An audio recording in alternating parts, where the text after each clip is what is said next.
We have policies to create a better Singapore for the future. But the key to realizing these policies is to get our politics right. As the President said, we must maintain constructive politics that put our nation and our people first. Politics cannot just be about politics alone, because Singaporeans' lives and our futures are at stake. If you're entering politics, the first question you must ask is, what do you stand for? What do you believe in? What do you want to achieve in politics for Singaporeans? So I found it striking that when Mr. Loh Teck Yang spoke on Monday on behalf of the opposition, responding to the President's address, setting out the government's agenda and program for the second half of the term, he had nothing to say about the substance of the government's program.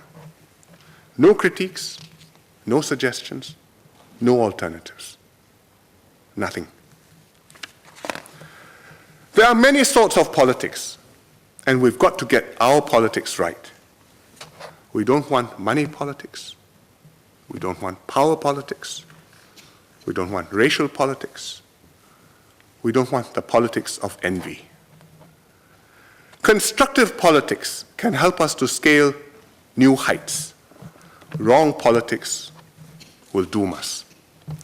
So when Mr. Loh Teck Yang said, and I quote, "To me, in whatever way politics is described and colored, it is still politics."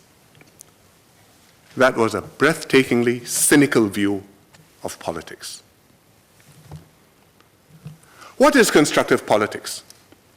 First, it means developing effective policies for Singaporeans, solving problems, creating opportunities, improving the lives of people. It means having good policies, making difficult trade-offs, but persuading people, leading people to get things done. It means putting forward good people to lead, people capable of integrity and character, who can represent Singapore with distinction, who can serve Singapore in an outstanding way. Institutions are important, yes, but equally critical is the quality of the ministers and the MPs and of those who aspire to be ministers and MPs. Thirdly, constructive politics means having a robust and open debate, not just engaging in soundbite politics, if I may quote Dr. Putucherry. You must have a robust and open debate to ensure that proposals are scrutinized, are debated, are argued, so that we find out what the strengths are, identify the weaknesses and the problems, and we come up with the best ideas and solutions for Singapore. I'm very disappointed that the opposition has offered very little of this in this Parliament. But the scrutiny must extend beyond policies also to personalities. We have to demand high standards of people in politics, not through anonymous innuendos or insinuation, especially online, because this is a way to deter good people from entering politics, but responsibly through open, direct raising of pertinent questions and establishing the truth to prevent incompetent, dishonest, or self-serving people from getting into positions of responsibility and doing great harm to Singapore. Certainly, if ever a PAP MP were accused of making false and untruthful statements, I would get to the bottom of the matter. And if he didn't do anything about it, I would come to conclusions as to what sort of MP he was or she was. Fourthly, constructive politics means maintaining high standards of integrity. Honesty is an absolute necessity and is a key difference between politics in Singapore and politics in many other countries. And we cannot allow flawed people in politics to be immune from scrutiny. because we say in politics we can only discuss policies, not personalities, or, as Mr. Loh Teck Kyang said, we believe in live and let live. Fifth, constructive politics means rallying people together for a common cause, to enable us to achieve broad objectives and accommodate our differences. We all have our pet issues. We all have our matters which we want done, our demands of the government. If we each fight our own battles, we're just going to checkmate one another.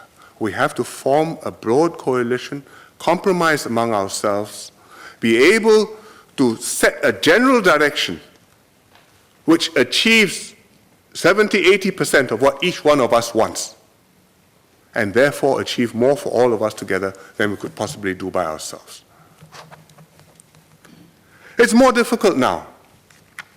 Society is more diverse, the interests are less aligned, there are more special interest groups who form more easily. And yet, all the more in this environment, we've got to be able to navigate our next phase of nation building together. If we end up with factional politics, each group pushing for its own single issue, it could be race, language, or religion, which is disastrous. We could have NIMBY groups forming.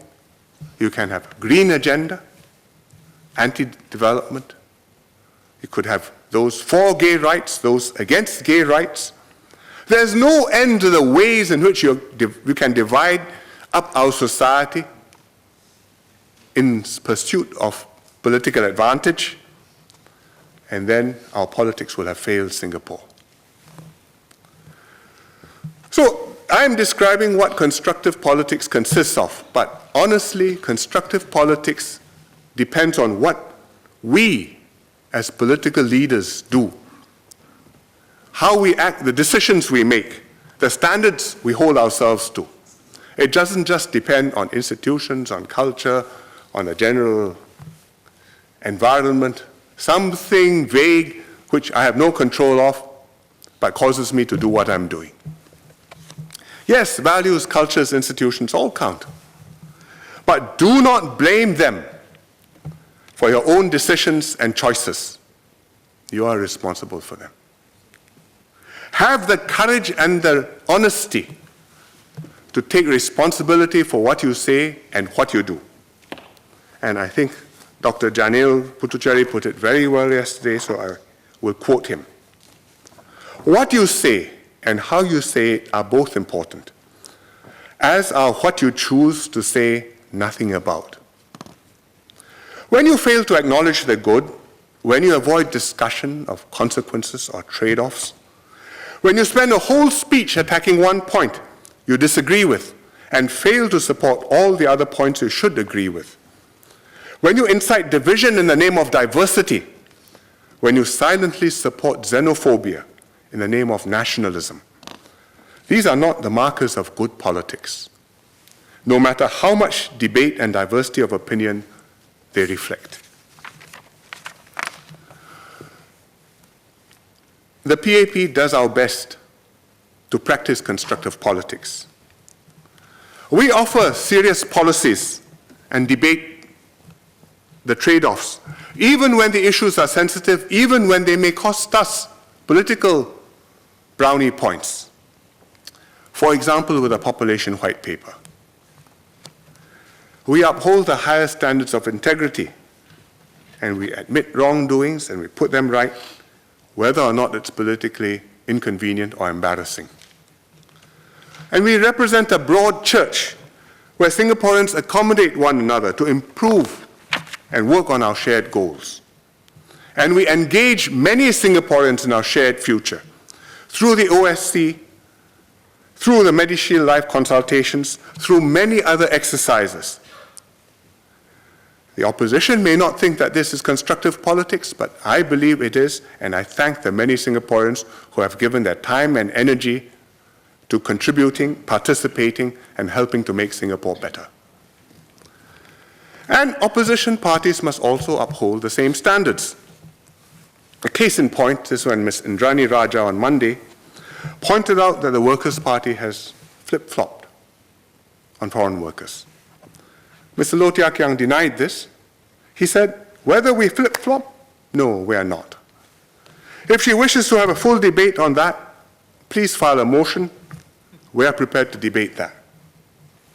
Well, Mr. Loh's denial is simply false. That the Workers' Party did flip-flop.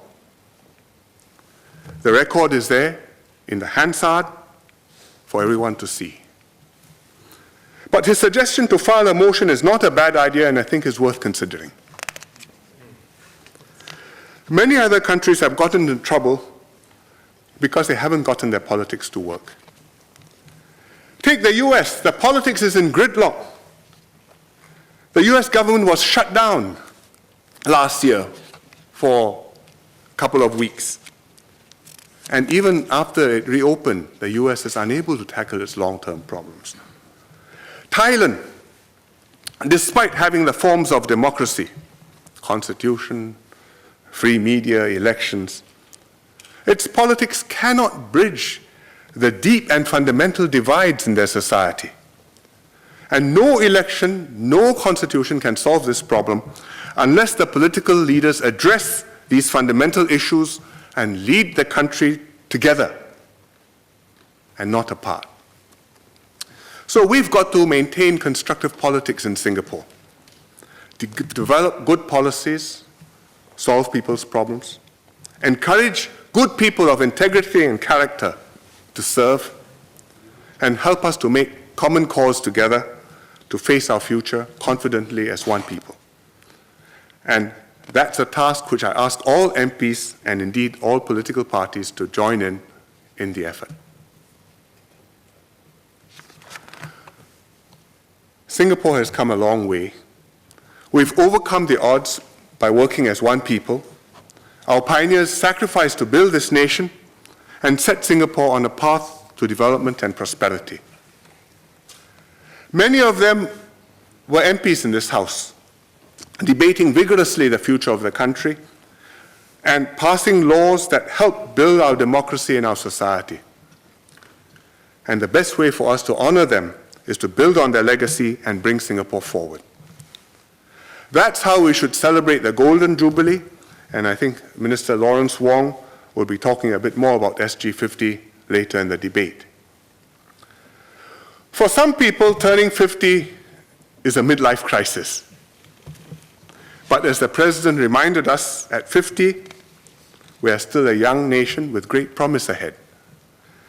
The PAP government has the ideas, the plans, and the team to work with Singaporeans to fulfill this promise and secure our future together. So join us in this journey to honor the spirit of our pioneers and build a better Singapore for our children. Thank you, Madam Speaker.